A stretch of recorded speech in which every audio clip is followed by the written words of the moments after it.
ہر بندہ کہتا ہے کہ مہنگائی بڑی ہو گئی ہے،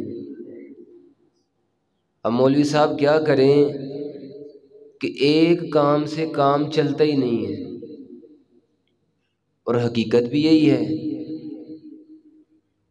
کہ ہر بندے کی پریشانیاں اتنی ہیں، اتنی پریشانیاں ہیں، دن کو بھی دوڑ لگی ہے، رات کو بھی دوڑ لگی ہے۔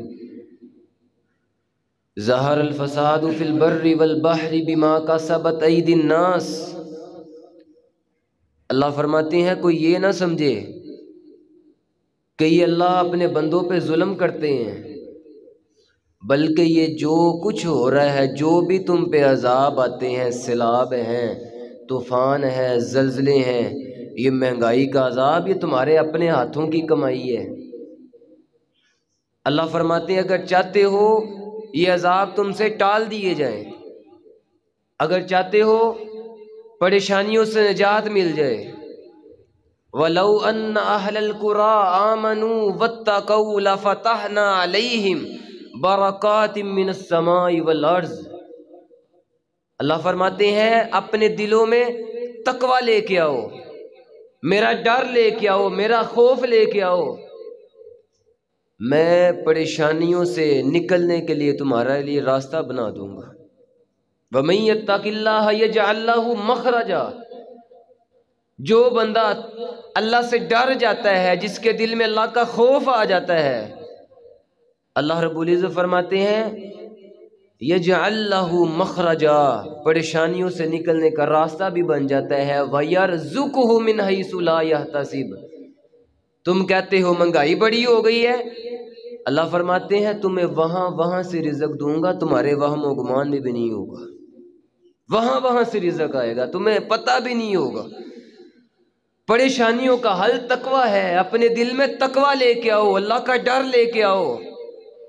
یا ایھا الذین آمنوا اتقوا اللہ وقولوا قولا سدیدا، اے ایمان والو اللہ سے ڈر جاؤ، سیدھی سیدھی بات کرو۔ آج اللہ پہ یقین ہی نہیں، نبی علیہ السلام کی زبان پہ اعتماد ہی نہیں ہے۔ آج کہتا ہے مولوی صاحب اگر سیدھی سیدھی بات کروں گا دکان کیسے چلے گی، فیکٹری کیسے چلے گی، کارخانہ کیسے چلے گا، کماؤں گا کیسے، گھر میں لاؤں گا کیسے، بچوں کو کھلاؤں گا کیسے؟ اللہ فرماتے ہیں یصلح لکم اعمالکم ویغفر لکم ذنوبکم، سیدھی سیدھی بات کرنا تمہارا کام ہے، تقوی اپنے دلوں میں لانا تمہارا کام ہے۔ اللہ فرماتے ہیں تمہارے جتنے بھی معاملات ہیں سارے میں درست بھی کر دوں گا، وَيَغْفِرْ لَكُمْ ذُنُوبَكُمْ، تمہارے گناہوں کو معاف بھی کر دوں گا۔ شرط یہ ہے جب تمہارے دلوں میں تقوی آ جائے گا۔ نبی علیہ الصلوۃ والسلام نے نا 2 بنی اسرائیل کے بندوں کا واقعہ بیان کیا۔ آقا فرماتے ہیں 2 بندے ہیں، ایک نے زمین بیچ دی ہے، ایک نے زمین خرید لی ہے۔ اب جس نے زمین بیچی تھی اس نے رقم لی، اپنے گھر چلا گیا۔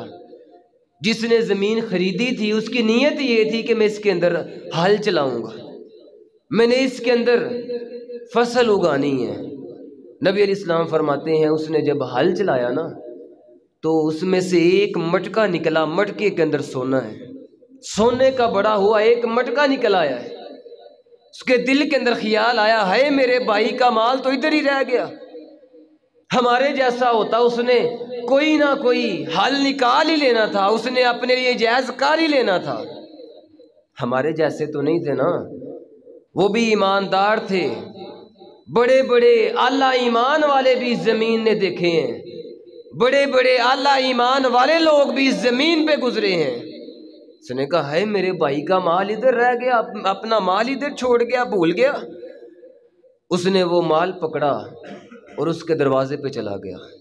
آج اکثر لڑائیاں اس مال کی وجہ سے، اکثر لڑائیاں، بھائی نے بھائی کا گریبان پکڑا ہے مال کی وجہ سے، آج بیٹے نے باپ کی گردن پہ چھری چلائی صرف مال کی وجہ سے، آج بہنوں کا حق کھایا جا رہا ہے مال کی محبت میں۔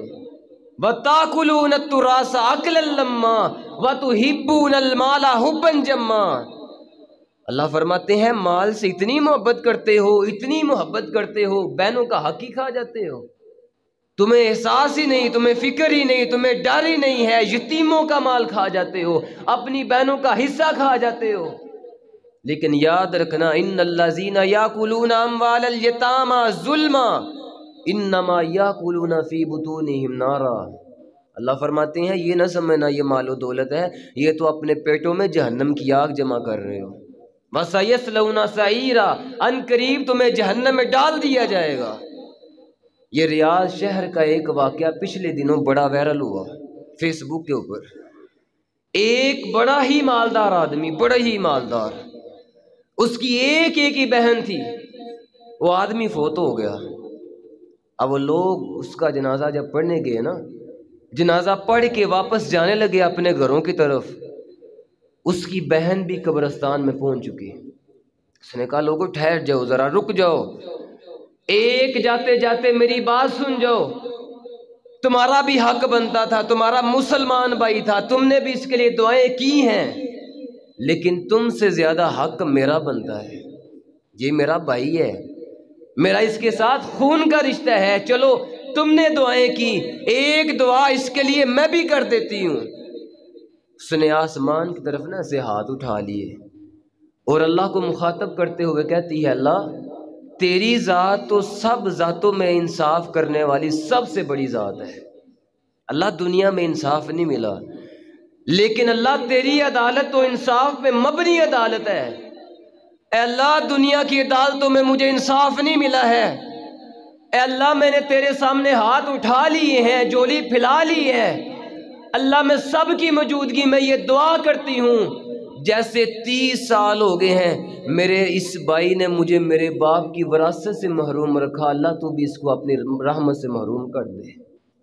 اللہ جیسے 30 سالوں سے اس میرے بھائی نے مجھے میرے باپ کی وراثت سے محروم رکھا، اللہ تو بھی اس کو اپنی رحمت سے محروم کر دے۔ وَتَأْكُلُونَ التُّرَاثَ أَكْلًا لَمًّا، میرے محبوب نے فرمایا تھا کہ جو بندہ کسی کا تھوڑا سا مال بھی اللہ کی قسم اٹھا کے اپنا مال بنا لے، قبضے میں لے لے، آقا فرماتے ہیں جنت اس پہ حرام کر دی جاتی ہے، جہنم اس پہ واجب کر دی جاتی ہے۔ ایک صحابی رسول اٹھ کھڑے ہوئے، اللہ کے رسول جی شیئن یسیرن، کہ اگر معمولی سی چیز ہو تب بھی یہ معاملہ ہے، تب بھی جنت حرام ہے، تب بھی جہنم واجب ہے؟ آقا فرماتے ہیں ہاں اگر معمولی سی چیز بھی ہوگی، آقا فرماتے ہیں پیلو کے درخت کی ایک مسواک کیوں نہ ہو، کتنے کی آتی ہے 20-30 کی؟ فرمایا اگر اتنا سا مال بھی کوئی کسی کا قبضے میں لے لے، اتنا بھی کوئی کسی کے ساتھ فراڈ کر دے، اتنا بھی کسی کے ساتھ دھوکہ کر دے، آقا فرماتے ہیں جنت حرام ہے اور جہنم اس پہ واجب کر دی جاتی ہے۔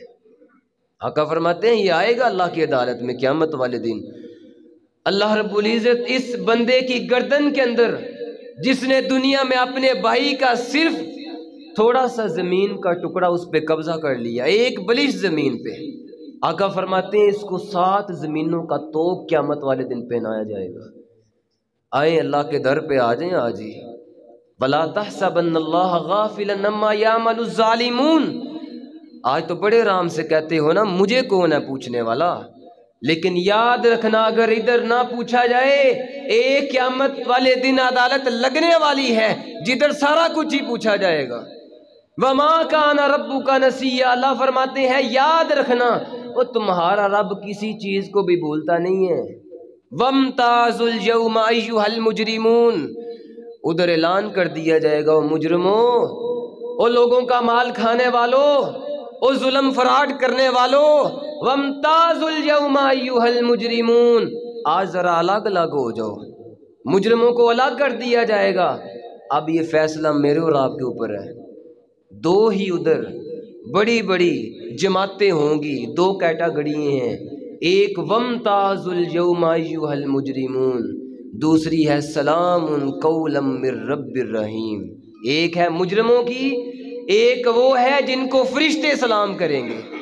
وَلَا تَحْسَبَنَّ اللَّهَ غَافِلًا عَمَّا يَعْمَلُ الظَّالِمُونَ، دیکھنا کہیں اس جماعت میں سے نہ ہو جانا جو ظالم ہوں گے، کہیں اس جماعت میں سے نہ ہو جانا جو مجرم ہوں گے، ان لوگوں میں سے نہ ہو جانا جو اللہ کے نافرمان ہوں گے، ان لوگوں میں سے نہ ہو جانا جن کو جہنم کی طرف گھسیٹ کے لے جایا جائے گا، جن کو تمام لوگوں کے سامنے، تمام مخلوقوں کے سامنے ذلیل کر کے، الٹا کر کے، گھسیٹ کے جہنم کا ایندھن بنا دیا جائے گا۔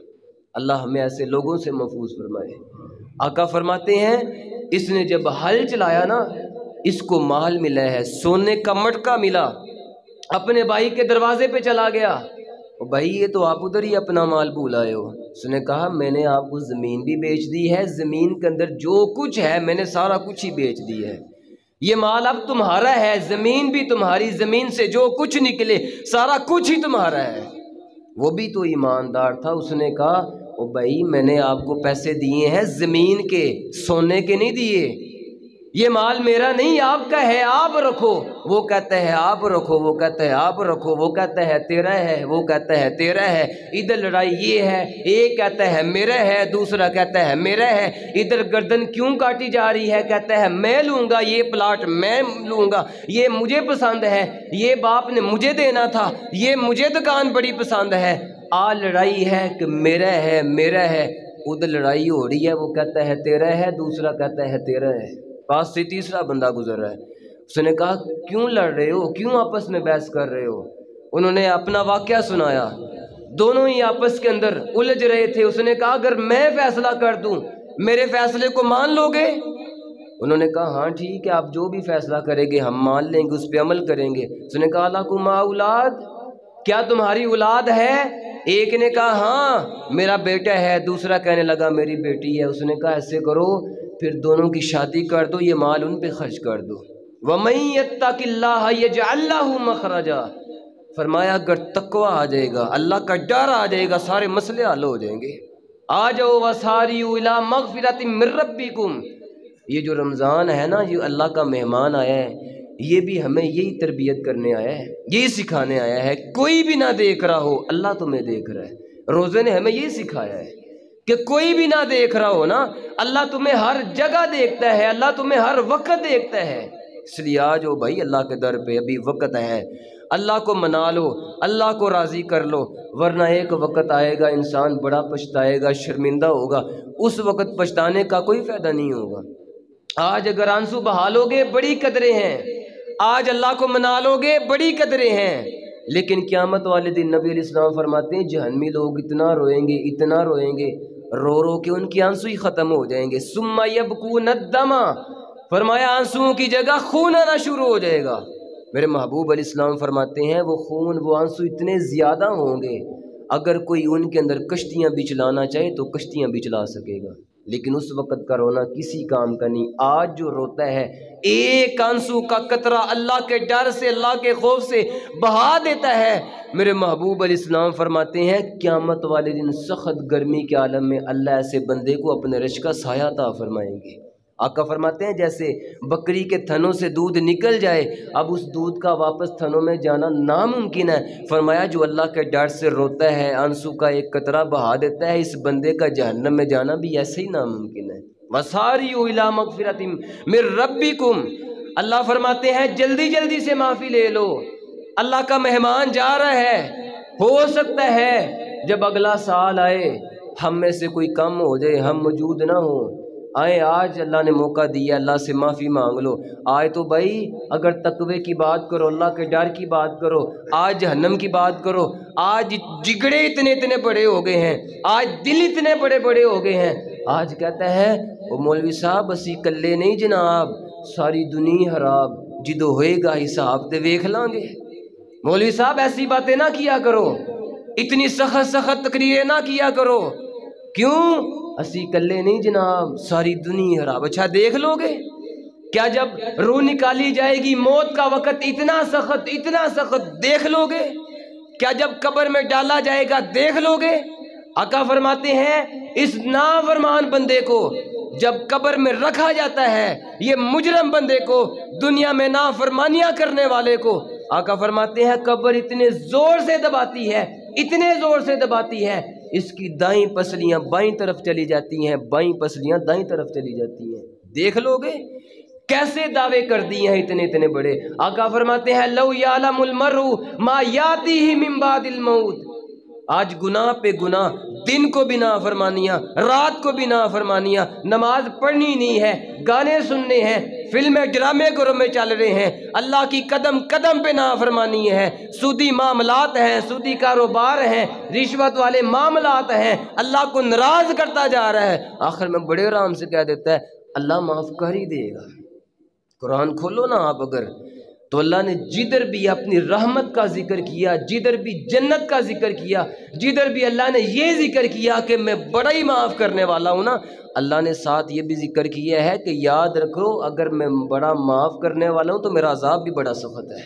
ان بطش ربک لشدید، جب اللہ کا عذاب آ جاتا ہے پھر کوئی بھی چھڑانے والا، کوئی بھی بچانے والا نہیں ہوتا۔ نبی عبادی انی انا الغفور الرحیم، میرے محبوب جی میرے بندوں کو بتا دیجئے میں بڑا ہی معاف کرنے والا ہوں۔ اللہ فرماتے ہیں ان کو ساتھ یہ بھی بتا دیجئے وَأَنَّ عَذَابِي هُوَ الْعَذَابُ الْعَلِيمُ، کہ میری پکڑ بھی بڑی سخت ہے، میرا عذاب بھی بڑا سخت ہے۔ آئیں ہم کب اللہ کے در پہ آئیں گے؟ آقا فرماتے ہیں لَوْ يَعْلَمُ الْمَرْءُ مَا يَأْتِهِ مِن بَعْدِ الْمَوْتِ، اگر انسان کو پتہ چل جائے مرنے کے بعد کیا حالات آنے والے ہیں، آقا فرماتے ہیں مَا أَكَلَ أُكْلَ وَلَا شَرِبَ شُرْبَ، انسان اتنا ڈر جائے، اتنا ڈر جائے، آقا فرماتے ہیں کھانے کا ایک لقمہ بھی نہ کھائے، پانی کا ایک گھونٹ بھی نہ پیے۔ لولا اللہ تدافنوا لدعوت اللہ ان یسمیعکم من عذاب القبر الذی یسمع من، آقا فرماتے ہیں کئی دفعہ نا میرا دل چاہتا ہے کہ میں اللہ سے دعا کروں اللہ تمہیں قبر کا تھوڑا عذاب سنوا دے، لیکن آقا فرماتے ہیں پھر مجھے ڈر لگتا ہے اگر تمہیں قبر کا عذاب سنوا دیا گیا تم نے تو اپنے مردوں کو دفنانا ہی چھوڑ دینا ہے۔ کون سا ایسا زلزلہ آئے گا تو ہم اللہ کے در پہ آئیں گے؟ وہ کون سا زلزلہ آئے گا تو ہم مسجدوں کو آباد کریں گے؟ کون سا زلزلہ آئے گا تو ہم پھر مسجدوں میں آ کے توبہ استغفار کریں گے؟ کون سا زلزلہ آئے گا ہم اپنی زندگیوں میں تبدیلی لائیں گے؟ یہ رمضان سے قبل جو زلزلہ آیا اس کی شدت پتہ کتنی بتائی گئی؟ 7.7۔ یہ بھی کچھ بھی نہیں ہے۔ اللہ فرماتے ہیں ایک زلزلہ وہ بھی آنے والا ہے اذا السماء انشقت، اگر 7.7 والا جو شدت والا زلزلہ ہے اس نے ہمیں نہیں بدلا، اس نے ہمیں توبہ کی طرف نہیں لے کے آیا، اگر اس نے ہمیں نمازی نہیں بنایا، اس نے ہماری زندگیوں میں کوئی تبدیلی پیدا نہیں کی تو کون سا زلزلہ آئے گا؟ اذا السماء انشقت، اس زلزلے کا انتظار کر رہے ہو۔ اللہ فرماتے ہیں ایک زلزلہ وہ ہے جس کی شدت اتنی ہے جس کی شدت کی وجہ سے آسمان ہی پھٹ جائے گا۔ فَكَيْفَ تَتَّقُونَ إِن كَفَرْتُمْ يَوْمًا يَجْعَلُ الْوِلْدَانَ شِيبًا، اللہ فرماتے ہیں کیسے اس دن سے بچو گے اگر میری نافرمانیاں کرتے رہے، کیسے اپنے آپ کو بچاؤ گے؟ وہ دن اتنا سخت ہوگا، اس دن تو بچے بھی بوڑھے ہو جائیں گے۔ آئیں اللہ سے معافی لے لیں، اللہ سے معافی مانگ لیں، چند لمحات رہ گئے ہیں۔ اللہ رب العزت کا یہ جو مہمان ہے ہم سے جدا ہو رہا ہے، اللہ رب العزت سے معافی مانگ لیں، اللہ رب العزت سے ایمانوں میں مجھے اور آپ کو عمل کی توفیق عطا فرمائے۔ وَقُولُوا قَوْلِي هَٰذَا أَسْتَغْفِرُ اللَّهَ لِي وَلَكُمْ وَلِسَائِرِ الْمُسْلِمِينَ۔